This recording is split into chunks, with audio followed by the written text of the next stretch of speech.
Assalamualaikum warahmatullahi wabarakatuh. Salam sehat. Perkenalkan, nama saya Egy Sunanda Putra.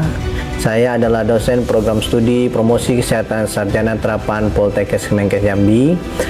Pada kesempatan ini saya akan menyampaikan pernyataan diri dosen Unjuk Tri Dharma Perguruan Tinggi bidang pengajaran. Saat ini saya mengampu mata kuliah promosi kesehatan gizi anak usia sekolah. Mata kuliah ini sesuai dengan bidang keilmuan yang saya miliki, yaitu ilmu gizi. Teknik pengajaran saya menggunakan metode DIA, yaitu Delivery, Interaction, and Assessment, di mana kuliah promosi kesehatan gizi anak usia sekolah merupakan mata kuliah penciri program studi yang diperoleh di semester genap, yaitu semester 6, dengan jumlah SKS yaitu 3 SKS dengan uraian 1 SKS teori dan 2 SKS praktek dengan uraian teori 1 SKS kali 50 menit selama 14 minggu dan praktikum 2 SKS kali 170 menit selama 14 minggu. Capaian pembelajaran atau learning outcome mata kuliah promosi kesehatan gizi anak usia sekolah terdiri dari 4 item sikap, 2 item pengetahuan, 1 item keterampilan umum, 3 item keterampilan khusus, di mana capaian pembelajaran adalah setelah mengikuti mata kuliah ini mahasiswa mampu menguasai dan melakukan 14 item yang tertuang dalam materi pembelajaran. Yang pertama, konsep dasar gizi, kedua, pedoman gizi seimbang, ketiga, gizi prasekolah, keempat, gizi anak sekolah, kelima, gizi remaja awal, keenam, gizi remaja pertengahan, ketujuh, penilaian status gizi berdasarkan antropometri, kedelapan, pendekatan promosi kesehatan gizi anak usia sekolah, kesembilan, metode dan model promosi gizi anak usia sekolah, kesepuluh, perencanaan promosi kesehatan gizi anak usia sekolah, 11, pengorganisasian promosi kesehatan gizi anak usia sekolah, 12, implementasi promosi kesehatan gizi anak usia sekolah, 13, pemberdayaan keluarga, penguatan perilaku sadar gizi anak usia sekolah, dan yang terakhir, evaluasi promosi kesehatan gizi anak usia sekolah. Berikut ini saya akan mendeskripsikan mata kuliah promosi kesehatan gizi anak usia sekolah dengan tujuan mata kuliah, di mana untuk membekali kemampuan mahasiswa dalam menguasai konsep teoritis terkait gizi anak usia sekolah, merancang, mengorganisasikan, mengimplementasikan, mengevaluasi program promosi gizi anak usia sekolah di lingkungan prasekolah, sekolah dasar, sekolah menengah pertama, dan sekolah menengah atas yang sesuai dengan kebutuhan termasuk metode, program, dan aplikasi dari masalah gizi di tatanan sekolah. Kemampuan yang diharapkan setelah mahasiswa mengambil mata kuliah promosi kesehatan gizi anak usia sekolah adalah: 1. Mampu menguasai konsep teoritis yang mendasari kebijakan program kesehatan gizi anak usia sekolah, mampu menguasai konsep teoritis manajemen program promosi kesehatan dengan menerapkan siklus pemecahan masalah. Yang ketiga, mampu membuat analisis situasi masalah perilaku kesehatan dan sumber daya yang ada di sekolah. 4.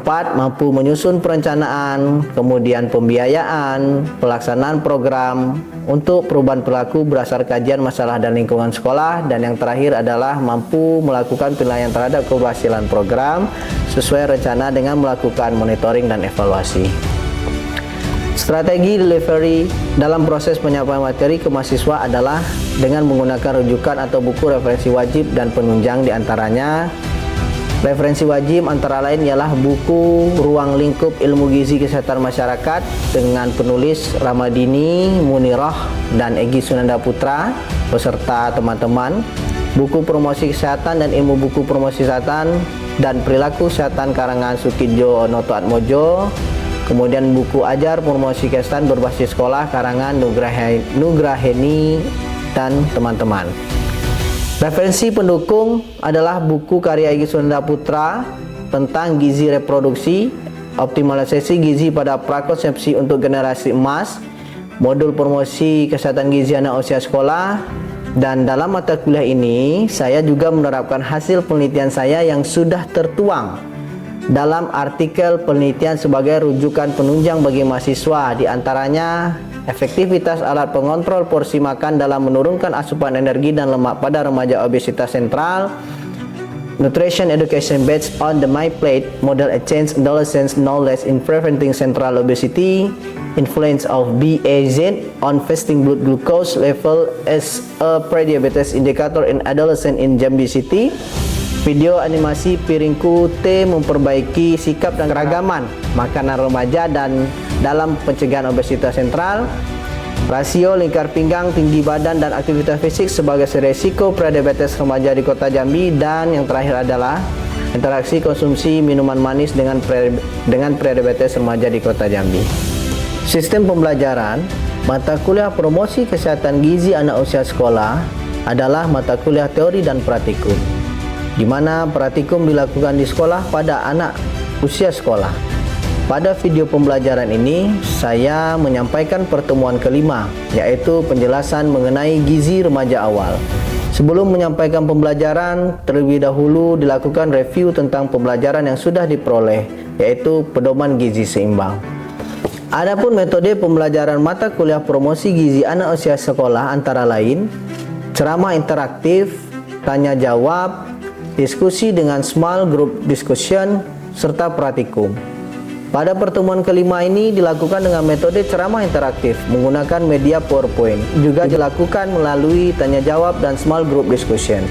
Studi kasus, di mana metode ini sebagai bentuk respon interaktif mahasiswa terhadap gizi remaja awal. Strategi berikutnya untuk meningkatkan interaktif dosen dan mahasiswa. Dalam video ini memberikan teknik penyegaran agar mahasiswa tidak jenuh dan kembali rileks terhadap materi yang akan disampaikan. Tekniknya berupa pemberian studi kasus dan kuis untuk mengembalikan fokus mahasiswa terhadap materi pembelajaran. Di akhir pertemuan memberikan evaluasi guna mengukur tingkat pemahaman mahasiswa terhadap materi pembelajaran. Untuk penutup disampaikan penugasan dan pertemuan selanjutnya. Setelah pertemuan pembelajaran konsep praktikum promosi kesehatan gizi anak usia sekolah, dalam video ini juga disertakan pelaksanaan praktikum pembelajaran langsung pada anak sekolah. Kemudian pemantauan perkembangan mahasiswa dilakukan melalui logbook praktikum setiap mahasiswa, kemudian melalui WhatsApp grup kelas untuk diskusi kelas terkait kendala-kendala selama proses praktikum, terutama saat di lapangan. Sistem penilaian mata kuliah atau pelaksanaan asesmen dalam pembelajaran sebagai berikut. 1. 20% nilai didapatkan dari tugas, 10% didapatkan dari sikap, 30% ujian tengah semester, dan 40% ujian akhir semester yang terdiri atas 20% dari nilai ujian teori dan 20% dari nilai ujian praktek. Untuk penilaian tugas, kriteria penilaian ada dari makalah dan presentasi.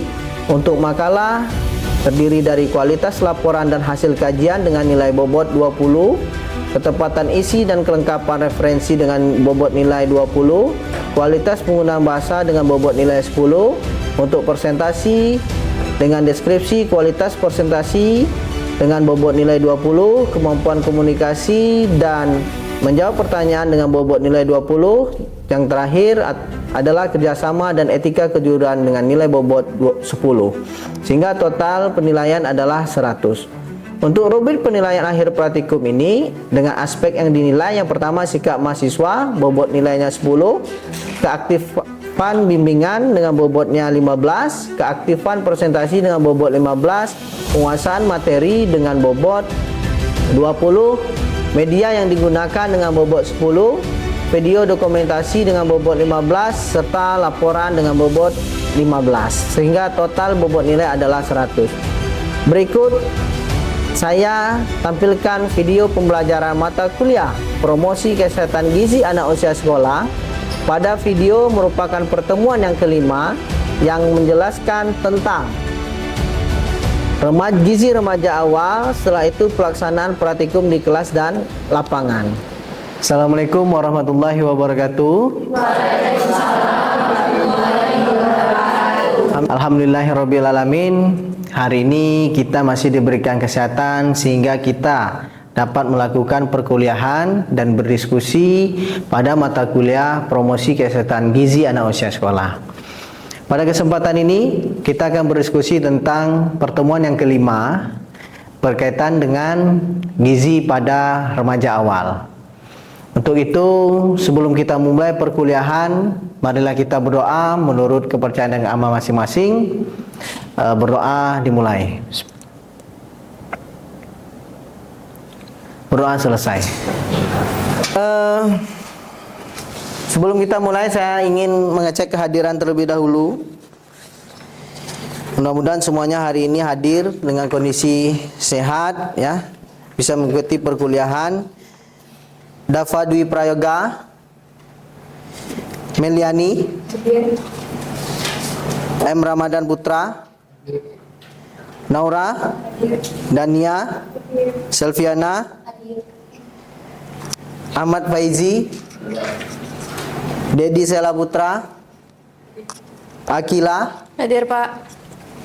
Kemudian Dian Ramadhani, Hadir Pak.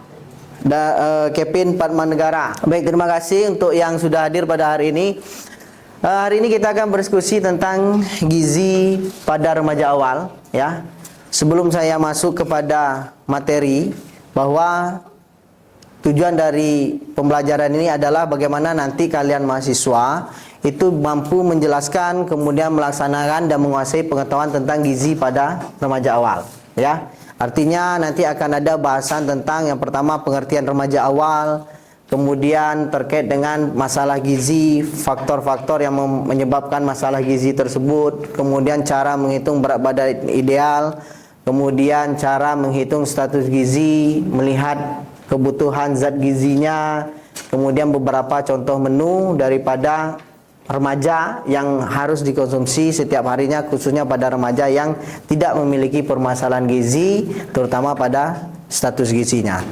Sebelum saya masuk ke perkuliahan hari ini, saya ingin menanyakan terlebih dahulu, ya, tentang pertemuan sebelumnya kita sudah membahas tentang konsep dasar gizi seimbang.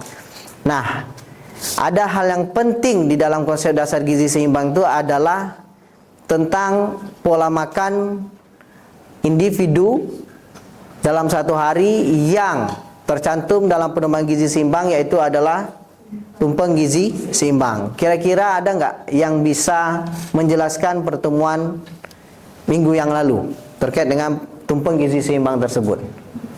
Ya, Dania. Ya, silakan Dania. Baik, di sini saya akan menjelaskan mengenai tumpeng gizi seimbang, di mana itu berupa berbentuk piramida dan ada 4 pilar. Pilar yang pertama itu makan makanan yang beragam, di mana dalam piramidanya itu yang paling dasar itu kebutuhan 3 sampai 4 porsi kita itu berupa karbohidrat. Kemudian piramida yang tingkatan di atasnya itu lebih kecil dari tingkatan sebelumnya, itu dibagi 2. Keempat yaitu selalu memantau berat badan, dan yang tadi pada pilar pertama itu makan makanan yang beragam itu harus didampingi dengan minum air putih sebanyak 18 kali hari. Itu. Nah, hari ini kita akan berdiskusi tentang definisi remaja awal. Tadi di awal sudah saya sampaikan, kita langsung masuk ke materi saja, bahwa remaja ini dia rentang usianya adalah 12 sampai 18 atau 12 sampai 21, ya. Kalau di Indonesia itu dikatakan remaja dia 12 sampai 21. Jadi boleh menikah, ya, kalau di undang-undang agama boleh menikah kalau dia sudah usia 21 tahun, ya. Baru dia dikatakan dewasa awal, ya. Nah, karena kita berada di remaja awal, bahwa usia dikategorikan remaja awal itu adalah 13 sampai 15 tahun. Ya, mulai ibu itu hamil sampai anak usia 2 tahun itu berat badan, tinggi badannya cepat. Kalau dia tidak diberikan stimulus, baik itu makanan ataupun aktivitas yang benar, yang baik, sesuai, maka akan terhambatlah pertumbuhannya dan terjadi pertumbuhan yang tidak baik. Nah, kalau di remaja sama. Jadi pertumbuhannya cepat itu pintu yang kedua itu, ya, ada di remaja. Masuk dia usia 12 tahun, masuk dia pubertas, ya, mulai kalau perempuan mulai menstruasi, ya, kalau laki-laki mulai suaranya berubah, ya, mungkin ada yang sudah mimpi basah seperti itu kan. Nah, itu dia mulai pertumbuhannya akan cepat. Nanti berat badannya cepat, emosionalnya cepat berkembang, kemudian perubahan terkait dengan psikologinya juga cepat. Nah, ya, ini yang perlu peran kita di sini sebagai promotor kesehatan, ya, upaya promotif dan preventif terkait dengan masalah gizi. Mungkin kalau kita memberi diet orang, mungkin kita butuh belajar yang panjang, tapi kalau memberikan edukasi dan informasi terkait dengan apa yang harus kita lakukan agar tidak terjadi masalah gizi, itu adalah peran kita yang paling utama, ya. Yang pertama adalah kita pahami dulu perilaku remaja sekarang ini, ya. Kan saya dengan kalian kan sama tuh, ya, remaja, ya, masih sama-sama remaja, ya. Jadi begadang mungkin karena ya pengaruh daripada main ponsel yang terlalu lama, gadget, terlalu menikmati, kemudian pola makannya berantakan. Tidak hanya sate-satean dari Indonesia, dari Korea pun sudah banyak, ya. Entah Korea mana tidak tahu lah, ya. Pokoknya banyak nih, Korea street food katanya kan. Wah, ya, harus menjadi perhatian kita dan edukasi untuk keluarga-keluarga kita. Ini minuman sekarang tinggi kalori, boba, kopi kekinian. Nah, karena dia modifikasi jus, memang gambarnya tidak terlihat, ya, karena modifikasi, ya. Nah, ini adalah sebuah konsep yang harus disamakan persepsinya, menjaga makan, ya. Ini menjaga makan biar tidak dimakan orang, atau menjaga pola makan. Nah, ini menjaga makan biar orang tidak makan. Nah, ini siapa nih? Ini kayaknya ada yang WA saya kemarin nih. Nih, SMS nih, SMS. Sorry, gue lagi diet.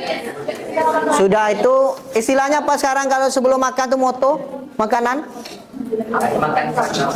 Apa?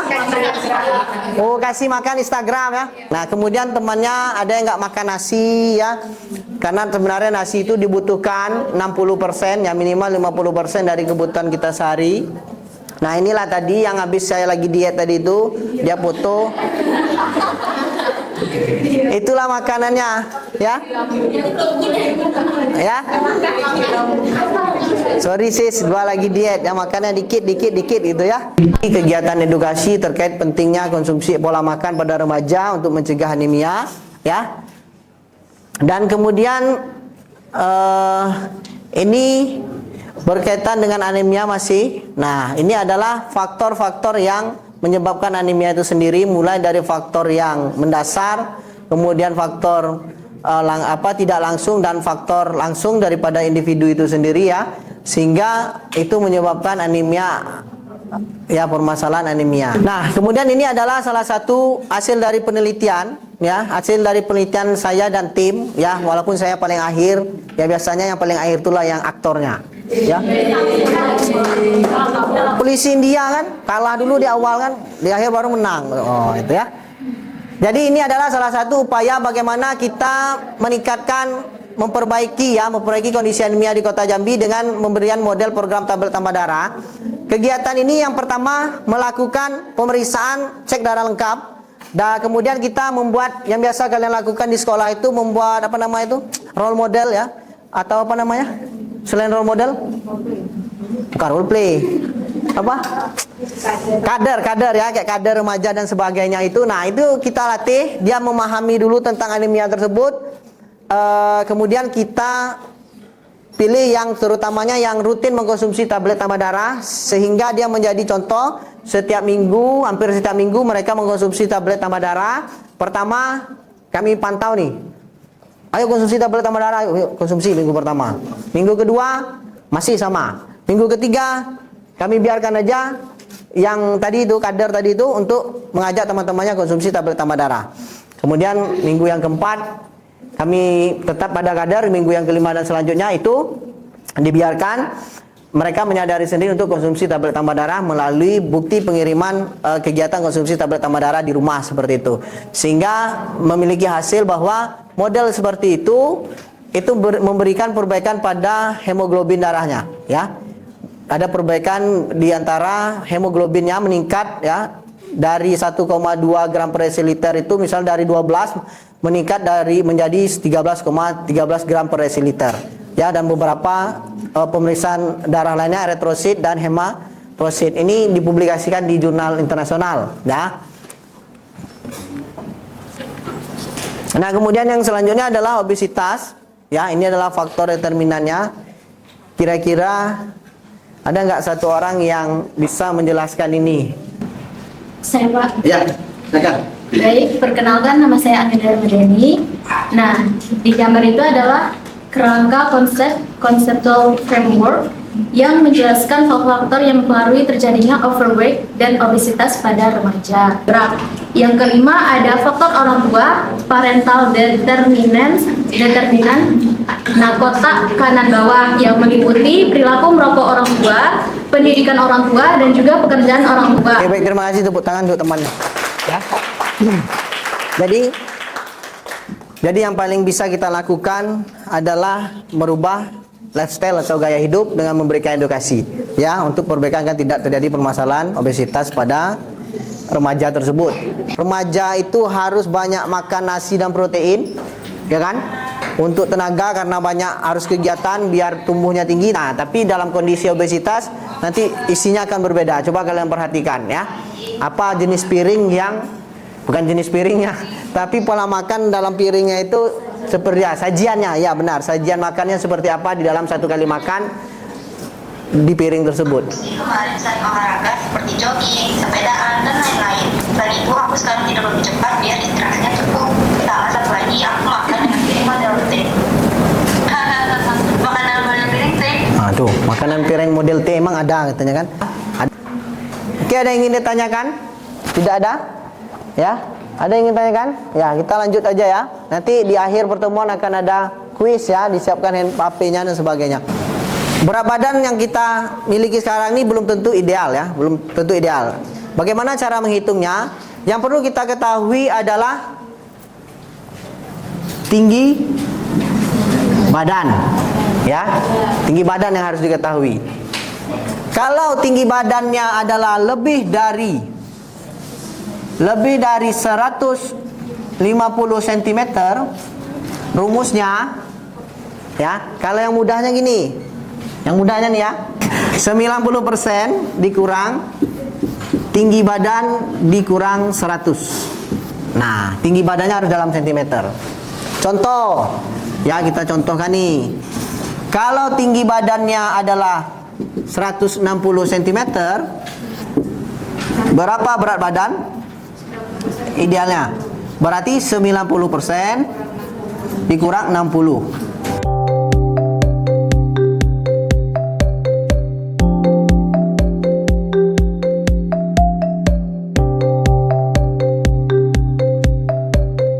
Nah, apakah harus 54, Pak? 54 ini adalah titik tengah. Titik tengahnya artinya kalau bagusnya benar-benar bagus tuh ya seginilah tinggi badan, berat badannya tuh. Tapi dia punya range, batas bawah, titik tengah, dan batas atas. Kayak biostatistik kan ada tuh.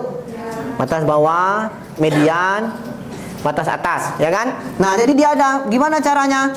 Kalau batas bawah, BB ya, kita buat ya, batas bawah 10% dikurang 54. Berapa tuh? 48,6. Kemudian batas atasnya atau BA ya. Batas atasnya 10% tambah 54. 54 tambah 5,4 berapa? 59, 59,4. Nah, artinya berat badan ideal itu di antara 48,6 sampai 59,4. Nah, itu kalau dengan individu dengan tinggi badan 160 cm. Nah, siapa yang mau maju? Wah, Cat, Fiona. Maju Fiona. Kayaknya Fiona ini pas saya jelaskan langsung siap jawabannya.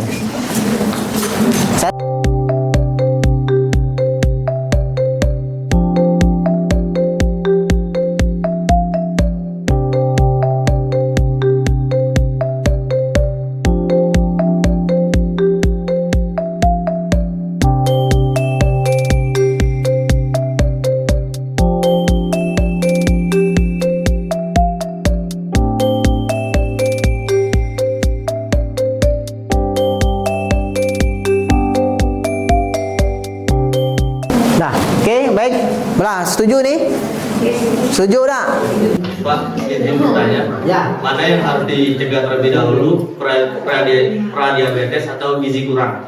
Oke. Baik. Kemudian yang Kevin tadi tentang mana yang mau didahului ini Pak? Gizi kurang dulu atau prediabetes dulu?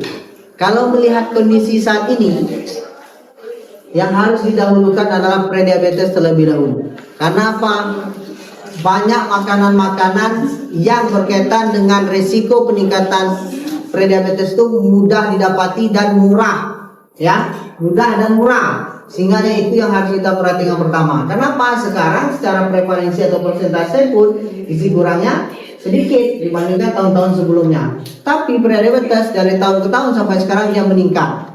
Ya, sehingga kita butuh pemberian edukasi pola makan yang baik dan tepat, gaya hidup yang tepat, ya, edukasi ke masyarakat tentang bagaimana upaya kita agar kita tidak berisiko menjadi prediabetes atau gula darah yang tinggi. Itu sudah Kevin? Ya, Pak. Oke, beri tepuk tangan untuk yang menanya.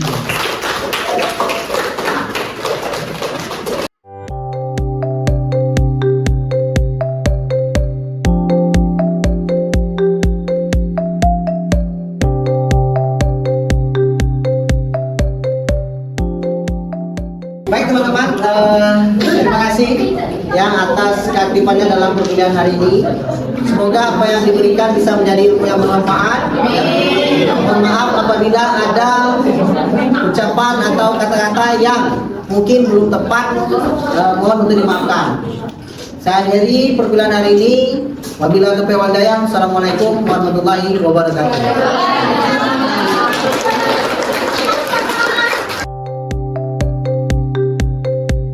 Menjelaskan sedikit mengenai BNT. Jadi bagi teman-teman yang ingin mengurangi berat badan itu bisa menggunakan porsi BNT. Jadi pada umumnya biasanya orang yang tidak memiliki masalah berat badan itu biasanya menggunakan isi piringku, di mana dalam porsi itu ada sepertiga lauk pauk, sepertiga buah-buahan, 2/3 sayuran dan 2/3 makanan pokok. Nah,